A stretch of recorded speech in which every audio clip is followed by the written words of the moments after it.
this is Zen-Oh button, and we're back with a new video. I'm Iris. I'm Dan. And today's matchup is going to be KidKu versus Super 17. So I've taken KidKu quite a bit to the locals and also to the big tournaments. And I usually play the blue-black version. But for this one, I did make some edits, and I'm going to be playing black, blue, yellow. And for this matchup, I'm playing Super 17. I've taken him to one locals before. He's a pretty fun best of one style deck because Mercenary Tau obviously kind of hurts him. But he's a solid leader. He's draws on both sides. He's a burst 2 leader. And he has crit on his awakened side, which is nice. And then he draws on both. So you're actually able to build up a bit of a hand. And he's an Android leader for all those applicable effects. And he works with the Android 13 engine, which is a pretty cool setup that you'll see later on in the match. So yeah, for this one, I decided to just charge the yellow energy first, just to get it over with, because I only run 10 yellow cards in my deck, so it's pretty important that I get, a yellow card in my starting hand. And for this one, I'm also running as you can tell, the Gogeta engine, just because I charged the 2-drop Goku for the Union Fusion, but after that, I passed turn. Yeah, so as you can see, the danger of running burst leaders, I bursted through one of my super combos, which is unfortunately not the first one, or the last one for the rest of the match. And then I think I'm just thinking of what to play. I think I'm pretty sure I play a Dr. Giro here, who's just a top 3 searcher for androids. I think the reason I was having a little bit of like a conundrum is I think I had a shocking Death Ball negate in hand, so I was thinking if I wanted to keep that to kill the KidKu, and I might have had another card that you pay 1 energy to KO. Your opponent chooses one of their own battle cards to KO, which I'll play later on through the match. But for this intense purpose, I just was trying to plus up my hand and get the pieces for the Android 13. So on my second turn, I did not do so much. I mean, at this turn, I pretty much want to self-awaken. And I do run the 1-drop Krillins that give themselves crit if you take a life, as well as an extra 10k power. So I think I was able to draw that this turn, just so that I can awaken. Because with KidKu, you pretty much want to awaken pretty early. Just because, why not awaken early? You pretty much don't want to awaken only when it's like maybe Height of Mastery or like someone tapping out your energy. But for this one, I'm not that worried, especially when it's just turn 2. So yeah, I swing with the Krillin, take a life, comboed with the Skilless card, so that way I can awaken, which I did, and then I draw a card, untap the card, and then show it a 4-star ball. So KidKu actually racks up a pretty big hand, which is great. Super 17 just counters that a lot.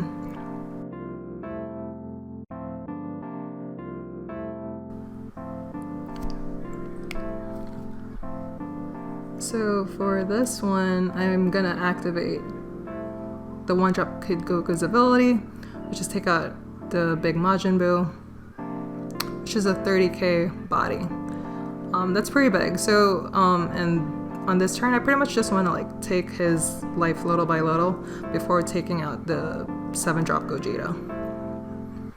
Yeah, so passed. So leaving me at 5 is usually a pretty solid idea, just because Super 17 doesn't have any inherent self-awakening on the leader card. So usually I have to play a self-awakener or just kind of wait for the opponent to take me down. But at this point, most likely she's going to swing at me with a double strike of some sort to bring me from 5 to 3. So once again, I'm kind of bursting through. Oh, there's a second super combo I bursted through. And then also another Super 17. But yeah, at this point, I'm just looking to try to draw cards. And here is where I play, I believe, Android 14. And he's pretty cool. He's a 1-cost combo, 5k. And then your opponent needs to choose one of their own battle cards to KO. So obviously, I knew she wasn't going to choose the KidKu, but, at least just to get rid of the Majin Buu. And that also has a dual purpose, you'll see, for the Android 13 engine. he needs a 114 card and one Android 15 card. So that was like one of the options I could put underneath. So I wanted to get it in the drop while lessening her board. And then I passed. I think So for this one, I'm pretty much going to charge another blue energy, I think. Because the 7-drop Gogeta needs 2 blue to do the Union Fusion. So, not that I wouldn't have any blue cards later, but I just want to, like, you know, be prepared earlier. So, just trying to think on this one, what I should do. I think I do have a Champa in hand, which I do. You also have to play around the preemptive strike, because at this point I have over Sparking 5 and the Shocking Death Ball, because you only have 1 energy.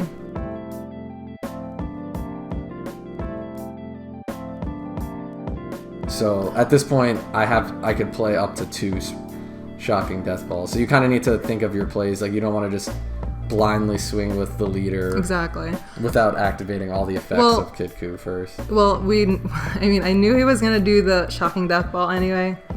So I was gonna lose the KidKu either way, which is why you pretty much want to do the 4-star search before attacking. So I did it again. So there's really like no way to, you know, maybe Senzu Bean or like do the Champa. Yeah, and I figured there was either going to be a Senzu Bean or a Champa, so I figured I would just double negate just to completely stop the play. And then there's actually that campaign rare from the draft box I just put in energy, which in this matchup, KidKu, they can get a bit aggressive, so I didn't really need it. But it's pretty nice, honestly, in a deck like Super 17. If you don't want to rely on those 1-drop crit Awakeners, that can be stopped by certain cards where they're like, oh, 1 drops and less can attack or whatever. It's pretty nice for that. So here, unfortunately, that's the card I was looking for, and I wanted to have all 3 energy open because I run the Chi Lai card. It's a 2-drop, and it says once per turn when you KO one of your opponent's cards, they have to drop a card. So that Chi Lai in combination with the Super 17 deck with how much you pop cards is insane, but unfortunately I had to pay 1 energy for Dr. Duro to search. And then here I'm just coming to terms with the fact that, well, I go to play, that's the Chi Lai I was talking about, and then I realize I'm not able to play, you know, Android 13 because I'm only going to be able to untap an additional 2. So unfortunately here I kind of have to bite a bullet. Like, it takes me a while to like accept it, but I'm going to have to awaken and only untap 1 energy because I have literally no 1-drops. I have nothing else to really play. So once again, it just kind of sucks and takes me a bit to just accept it. And then I'm just like, all right, I have to awaken. There's nothing else to do. And then here is where I start the chain. So, or actually I'm going to swing with leader first, unless I don't. I think I kept going back and forth deciding on like what was the best like course of action. I think I was just trying to like plus up my hand and just see what else I drew into. Oh, and then I needed to put 1 additional Android 14 and 15 card. That's why I was deciding whether to attack with leader first. And then she just combos out using the KidKu ability. Yeah. So here, basically that 3-drop, you take a 14 and a 15 from your drop. So that card I just placed right there, that counts as a 14 and 15, but you still need 2 cards underneath. So once you absorb those, you can just play the 7-drop 13 card, and his first auto is your opponent chooses one of their battle cards, KOs it. And then his second auto is when your opponent places a battle card in their drop due to one of your skills, they have to drop a card. So this can lead to some pretty good chains, especially if you get a Chi Lai out. You KO one of their cards through a skill. Now they have to drop a card because of Chi Lai and because of Android 13. And if the card they drop from the Chi Lai is another battle card, then it just kind of starts this almost chain where they just really start dropping their cards. And then here's another very little known effect. I shouldn't say little known effect, but it's a nice way to surprise opponents. So I swung with a double strike, she took the 2, and then Super 17 has a skill, activate main. If your opponent has more than 9 cards in hand, they drop until they have 9. So I think at that point you had like 13 cards in hand. I had 13 cards in hand. So, and this also doubles down with the Android 13. So essentially she had to go through and select only extra cards. Otherwise, if she chose any battle cards, that would add to another card being dropped. So it took a while trying to figure out what I really want to drop. I did have 4 extra cards in hand, which is great, but I do want those extra cards too. So it took me a while to really figure out which cards to drop, but in the end I pretty much just took out all my extra cards.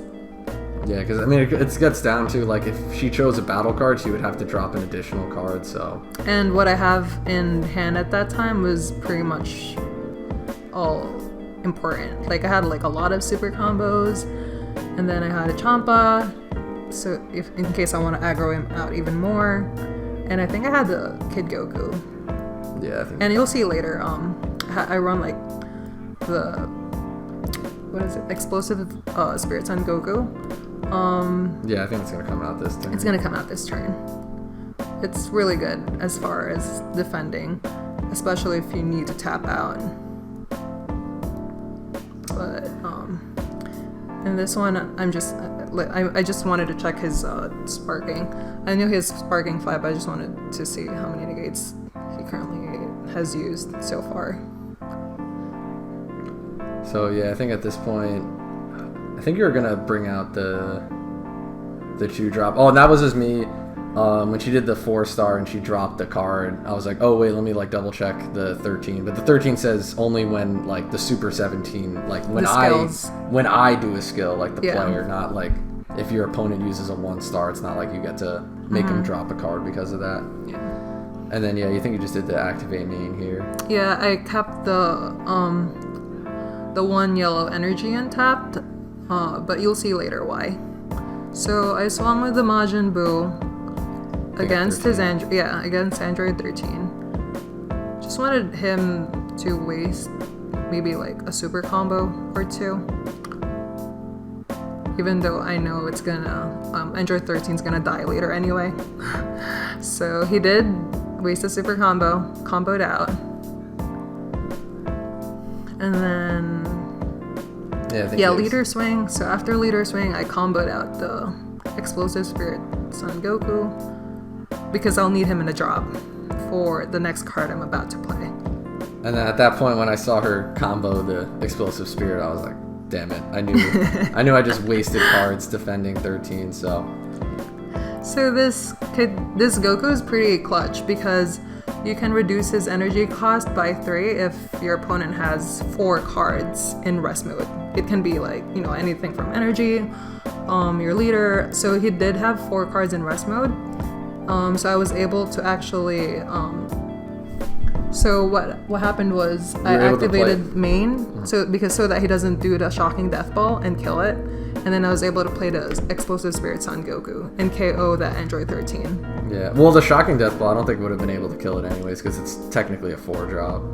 Oh, that is true. Yeah. Okay, yeah. But still, I mean, it was a 10k. There would have been no point in swinging. So. Yeah. But anyways, that came out and that blew up my Android. And then now the barrier blocker's on the field. So that Krillin can pop a 2-drop or less ignoring barrier. So I just use it to play the KidKu and bring out surprise attack Frieza. Unfortunately, at this point, though, my hand is pretty small. And I didn't draw into any of my, like, 4-drop super powerful cards or, like, any of those Super 17s. And I actually run the Draft Box 17. Here I try to do a little bit of a push to do a double strike, but just with KidKu, especially with being able to boost up the vanilla 10k and then like a super combo, it's like literally lost 1 card in hand to combo up to 40k. And then I think I swung with leader, and then you block, so there wasn't like really too much for me to do. So if I actually had a 1-drop Android that, like the one that searches for the top 7 for a vanilla card, I would have been able to, like that card, the one I just comboed, I would have been able to actually pop one of his cards because the explosive Spirit Son Goku card is actually a Son Goku childhood. So since that was a Son Goku childhood, it will activate Android's ability. Yeah, so if you think about it, you can basically block 1 attack, and then when he dies, you can kill another card. Exactly. So it has a lot of value, and it's honestly almost worth adding yellow. And I think that's pretty much the only reason you added yellow is just to run the explosive spirit. And then for potential side deck, you could always run Nimbus. Exactly. If you go in against like a super aggro match. Or even like a Crusher Ball. Yeah, or Crusher Ball. There's a lot of options, even a Zarbon. But here is, once again, kind of like what happened in the Vegito matchup. Like, once Gogeta comes out, it's kind of game over. And it did have Sparking 10. Yeah, there's a lot of cards, especially because I made her drop like, I don't know, 5 cards or 6 cards in addition to dropping the 4-star and all that stuff. So my mistake when I did a 4-star ability was I did not drop the Champa because that's a 10k combo. I should have just kept the 4-star because I did drop a 4-star just for extra combo power. But pretty much in this case, like, I was, unless he drew into a negate, I was feeling pretty confident. Just because it's pretty hard to out combo even like a 30, like a 35 to 40k with just 3 cards. Yeah, I drew into a preemptive strike. My only hope really would have been if I drew into the 4-drop Super 17 that is in the draft box, which is a really solid card. If you have 10 or more non-black cards, I believe, in the drop, his cost gets lowered to 4, and then when he swings, you can actually grab extra cards from the drop. So I was hoping to get that on turn 4 because I knew I was going to get Gogeta'd. And that would have given me the ability to at least grab 2 negates back into my hand, and then when I shuffled my deck, I would have had 4. I would have had 4 negates in the deck, giving me a slightly better chance of drawing one. But anyways, I just want to thank you guys for watching. Once again, I'm Dan. I'm Iris. Please subscribe, comment, and like. And don't forget to press that Zen-Oh button.